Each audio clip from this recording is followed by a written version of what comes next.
আল্লাহ বলে একমাত্র আমার স্মরণ, আমার জিকির, আমার কথা স্মরণ এবং আলাপ আলোচনার মাধ্যমে মানুষের মনে শান্তি আসতে পারে আমার বন্ধুগণ। সুতরাং যত সময় পর্যন্ত এই কোরআনুল কারীমের আলোচনায় থাকবেন, আপনার কলিজার ভিতরে আল্লাহ রাব্বুল আলামিন প্রশান্তি নাজিল করে দিবে। সুতরাং আযান হওয়ার পরে বাইরে থাকার কোনো অবকাশ আছে বলে আমার মনে হয় না।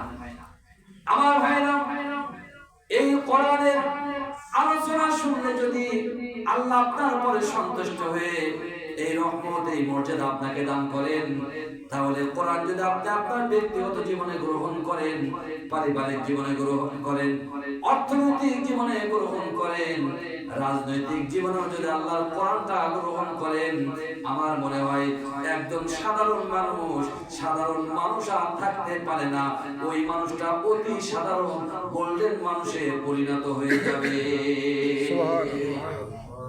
আল্লাহর কোরআন এমন একটা গ্রন্থ, শুধুমাত্র গ্রন্থ নয়, it is the complete code of life, একটি পরিপূর্ণ জীবন বিধান। আল্লাহ বলেছে ইন্না দীনা ইনদাল্লাহিল ইসলাম, আল্লাহর পক্ষ থেকে মনোনীত, সিলেক্টেড, কারণ ভোটের মাধ্যমে নয়, কে পরামর্শ দিল কি না দিল এটা এই বিষয় নয়, কারণ মতবাদ মানে আল্লাহ নিজেই বলেছেন যে এই বিধানটা হলো তোমার একমাত্র পরিপূর্ণ জীবন বিধান।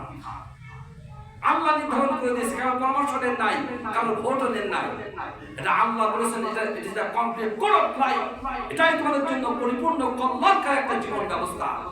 সুতরাং তোমরা যদি এই পরিপূর্ণ জীবন ব্যবস্থার আঙ্গিকে তোমাদের জীবনটা সাজাতে পারো, তোমাদের ইহকালীন এবং পরকালীন জিন্দেগি অবশ্যই কামিয়াবি হবে।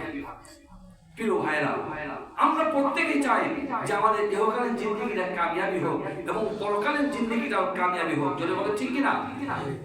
আমরা যদি তাই চাই, সুখ এবং শান্তি চাই, আল্লাহর কোরআন ব্যতীত আমাদের অন্য কোনো আশ্রয়স্থল নাই।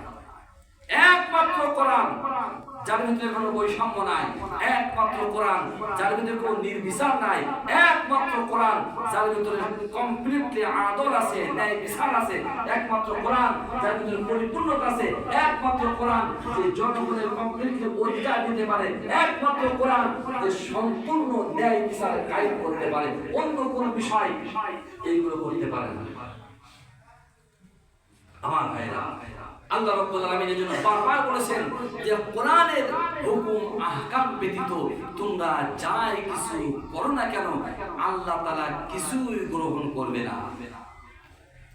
আল্লাহ বলেন, শুনুন, وَمَن يَبْتَغِ غَيْرَ الْإِسْلَامِ دِينًا فَلَن يُقْبَلَ مِنْهُ وَهُوَ فِي الْآخِرَةِ مِنَ الْخَاسِرِينَ।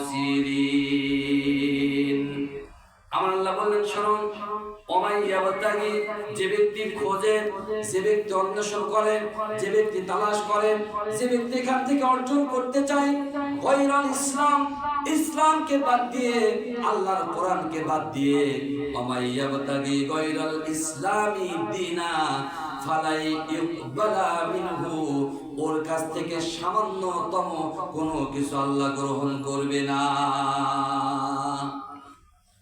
আপনি যদি মনে করেন আমি বিবাহ করব, আমি একজন মুসলমান, ইসলামিক কৃষ্টি কালচার, ইসলামের নিয়ম বহির্ভূত বিবাহ করব, ওই বিয়ে আল্লাহর দরবারে কবুল হবে না, গ্যারান্টি দিয়ে বললাম। আর ওই বিয়ে যদি ইসলাম বহির্ভূত আদর্শ দিয়ে বিয়ে হয়, যতদিন বেঁচে থাকবেন আপনার জীবনে, আপনার পারিবারিক জীবনে কোনোদিন শান্তি আসবে না। আমার ভাইরা, আপনি যদি মনে করেন আমি যে খাদ্য খাবো ইসলাম বহির্ভূত নিয়ম নীতি অনুযায়ী খাদ্য গ্রহণ করব, ইসলামী আদর্শ মোতাবেক আপনি খাদ্য খাবেন না, ওই খাদ্য দিয়ে আপনার দেহ কিন্তু সুস্থ থাকতে পারে না। আমার বন্ধুগণ, আপনি যদি আল্লাহ রাসূল সাল্লাল্লাহু আলাইহি সাল্লামের আকীদা সুন্নাহ অনুযায়ী খাদ্য গ্রহণ করেন, আপনার দেহের ভিতরে রোগ ব্যাধি ঢুকতে গেলে আপনার সাথে কথা বলে ঢোকা লাগবে, ইচ্ছা করে কিন্তু আপনার দেহের ভিতরে রোগ ব্যাধি ঢুকতে পারবে না। আমাদের দেখে যত রকম রোগ ব্যাধি ঢোকে ঠকে, সব হলো আমাদের হাতের কামাই। আল্লাহ রাব্বুল আলামিন কোরআন দিয়ে জানিয়ে দিয়ে বলছেন, শোনো, ওয়াকাসাবু আইদিহিমুন নাস, তোমরা যা কিছু তোমাদের দিয়ে ঘটে কি না ঘটে, তোমাদের চারিপাশে যে অপরাধ অপকর্ম বা যে অন্যায়গুলো হয় বা যে সমস্ত ক্ষয় হয়, এই সব কিছু তোমাদের হাতের কামাই। আমার বন্ধুগণ, আপনি যদি মনে করেন আপনার পারিবারিক জীবনটা ইসলামকে বাদ দিয়ে গ্রহণ করবেন, ওই পরিবারে শান্তি আসবে না। আপনি যদি মনে করেন আপনার ব্যবসার ভেতরে ইসলামকে বাদ দিয়ে ব্যবসা করবেন, ওই ব্যবসার ভেতরে শান্তি আসতে পারে না। ওই ব্যবসায়িক টাকা দিয়ে যেখানে যাবেন না কেন সেখানে বরকত আসবেন না। ওই ব্যবসায়িক টাকা দিয়ে ছেলে মানুষ করবেন, ওই ছেলে আপনার সাথে খারাপ ব্যবহার করবে। ওই ব্যবসায়িক টাকা দিয়ে আপনি যাই করবেন না কেন ওখান থেকে ভালো রেজাল্ট আশা করা যায় না। তার কারণ আল্লাহ বলছেন, ওমাইয়াবতাগি গায়রাল ইসলামি দীনা ফালা ইকবালা মিনহু, যারা ইসলামকে বাদ দিয়ে কোনো কিছু করতে চায় ওদের কাছ থেকে আল্লাহর দরবারে কোনো কিছু গৃহীত হয় না। আল্লাহর দরবারে যা গৃহীত হয়